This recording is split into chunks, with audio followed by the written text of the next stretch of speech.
Hai kawan-kawan, Assalamualaikum warahmatullahi wabarakatuh. Berjumpa kembali dengan aku Pak Atar dalam Mister Atar Channel sesi fisika. Oke, kita masih dalam pembahasan dinamika rotasi. Kali ini, di video ini, aku akan membahas tentang momen inersia.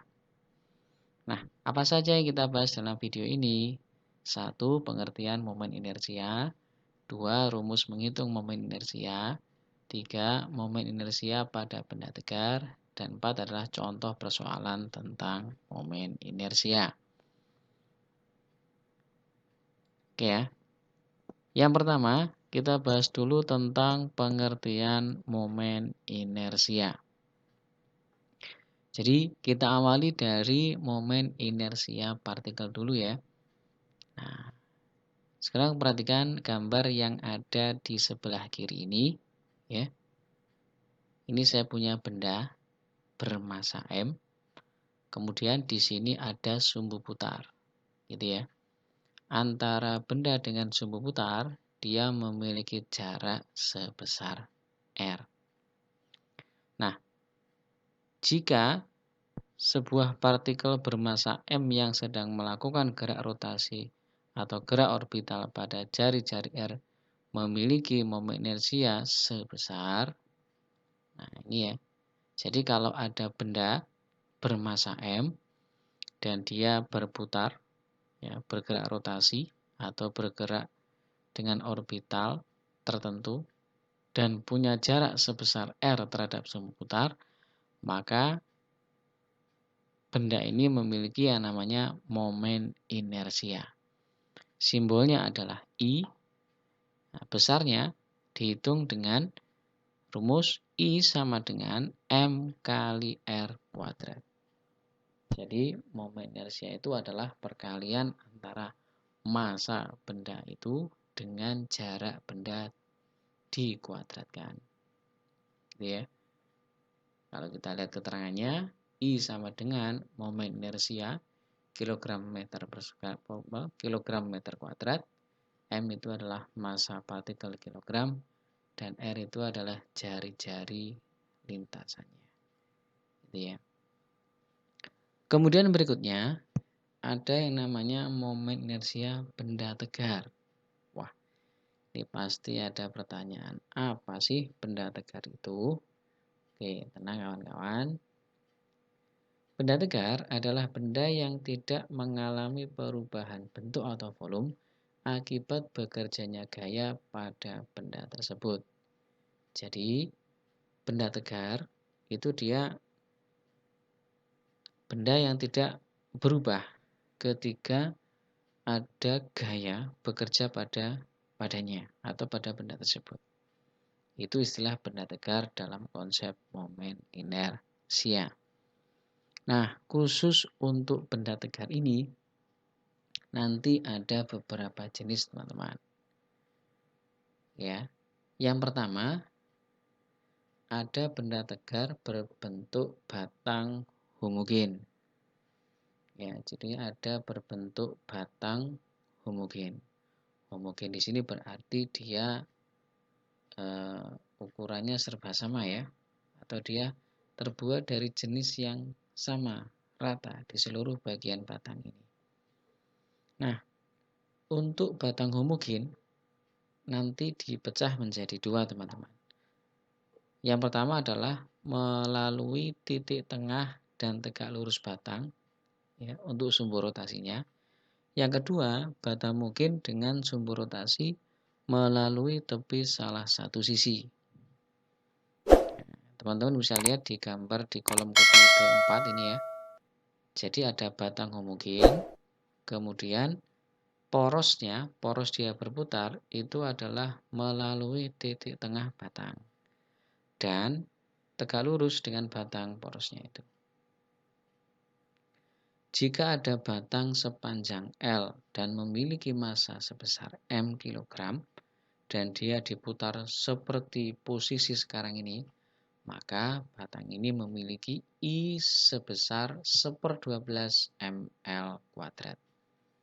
Ya, jadi kita tinggal pakai rumus I sama dengan 1/12 ml kuadrat.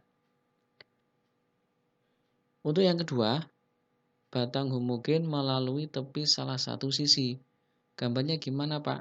Nah, ini ada di kolom gambar ya. Jadi di sini ada batang homogen, dia punya panjang sebesar L dan sumbunya berada di salah satu ujung dari batang tersebut. Ya, misalkan ini di ujung bawah. Maka kalau dia berputar dengan poros seperti ini, maka batang ini memiliki momen inersia sebesar I sama dengan sepertiga ml kuadrat. Ya. Kemudian yang kedua, ada benda tegar berbentuk cincin tipis. Untuk cincin tipis seperti apa? Nah, kita bisa lihat gambarnya di kolom ini. Nah, untuk cincin tipis ini nanti juga dipecah menjadi dua berdasarkan letak dari sumbu rotasinya. Yang pertama, yang melalui titik pusat lingkaran. Ya, jadi di sini ada cincin tipis, kemudian porosnya ini tepat berada di pusat lingkaran. Nah, jika cincin tipis ini memiliki jari-jari sebesar R dan dia berputar pada sumbunya dengan posisi seperti ini kawan-kawan, maka dia memiliki momen inersia sebesar I sama dengan mr kuadrat. Yang kedua, cincin tipis. Nah, sekarang sumbu putarnya itu melalui salah satu diameter kawan-kawan. Maksudnya gimana, Pak? Langsung kita cek gambarnya seperti ini. Kalau tadi pas di pusat lingkaran, nah sekarang dia berada di salah satu diameter dari lingkaran tersebut atau dari cincin tersebut. Gitu ya. Jika dia punya jari-jari sebesar R dengan posisi sumbu rotasi seperti ini, maka cincin ini memiliki momen inersia sebesar I sama dengan setengah mr kuadrat. Nah, kita sudah mengenal dua macam ya. Nah, tadi ada batang homogen, ada cincin tipis. Yang ketiga ada silinder pejal. Nah, kalau teman-teman bingung, silinder itu mirip atau identik dengan tabung ya. Ya. Untuk silinder pejal, pejal itu artinya dalamnya tuh padat berisi gitu ya. Jadi tidak kosong. Untuk silinder pejal nanti dia juga dipecah menjadi dua. Pertama melalui sumbu silinder. Gambarnya seperti apa? Langsung di sebelah kanan. Ini ada silinder. Ya, dia punya panjang sebesar L. Kemudian dia diputar dengan posisi sumbu seperti ini. Maka dia memiliki momen inersia sebesar I sama dengan setengah ml kuadrat. Itu ya. Nah, sekarang yang kedua, melalui diameter pusat dan tegak lurus sumbu silinder. Nah, ini maksudnya gimana? Kita lihat gambarnya ya sebelah sini. Ini ada silinder pejal, kemudian porosnya letaknya di sini, teman-teman. Nah, seperti ini ya. Nah, kemudian dia diputar. Maka, kalau posisi seperti ini, maka dia punya momen inersia sebesar I sama dengan seperempat mr kuadrat plus 1/12 ml kuadrat.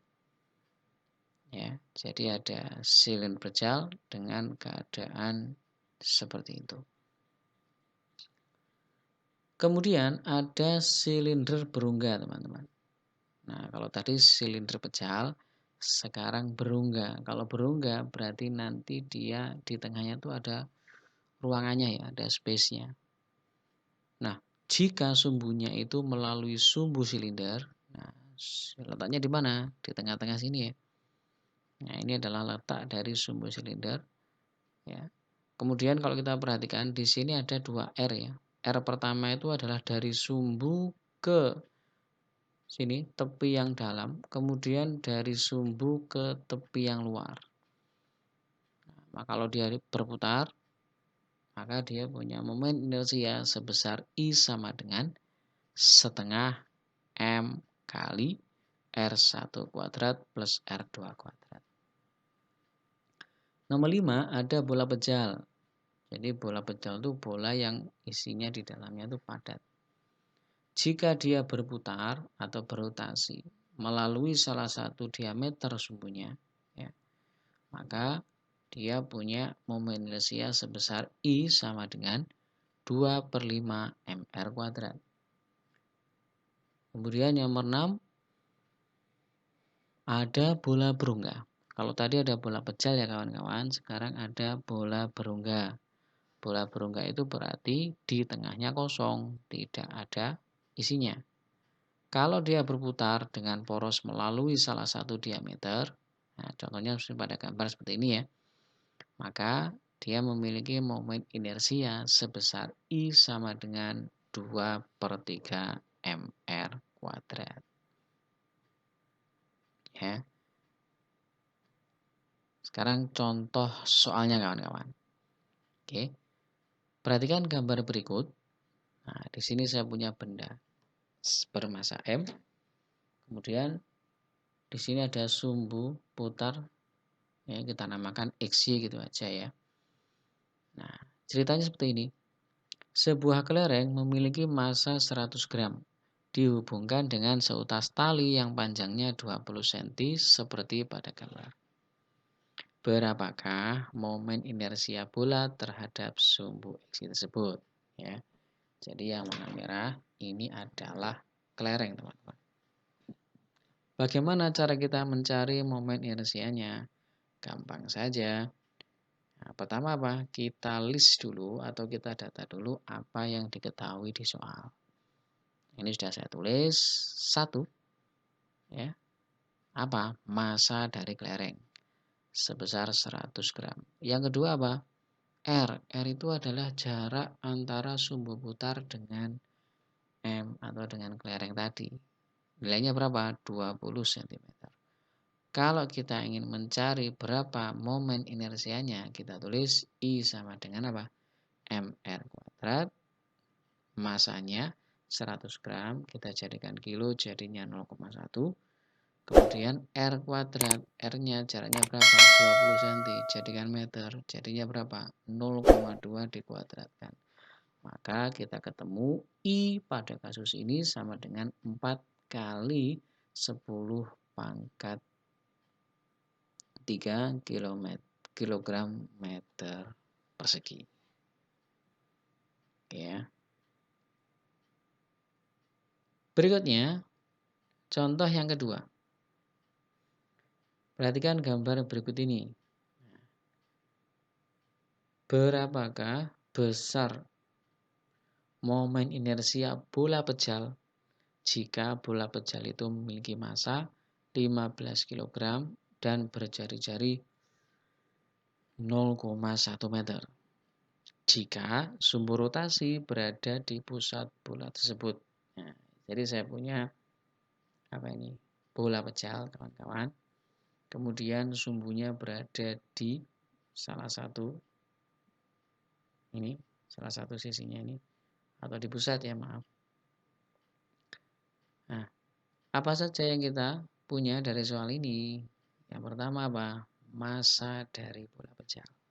Kita tulis 15 kg. Kemudian apa? Jari-jari dari bola pejal ini. Berapa? 0,1 meter. Atau bisa kita tulis 10 cm. Maka kalau kita ingin mencari I-nya untuk bola pejal, tadi kita sudah mengenal ya. Jadi ada bola pejal, ada bola berungga, atau bola non pejal. Kita nggak boleh salah dalam mengambil rumusnya, karena kalau salah maka nanti hasilnya juga akan salah. Nah, untuk bola pejal, I-nya itu sama dengan 2/5 mr kuadrat. Ya, kalau kita masukkan angkanya, 2/5 kali masanya 15 kali 0,1 kuadrat.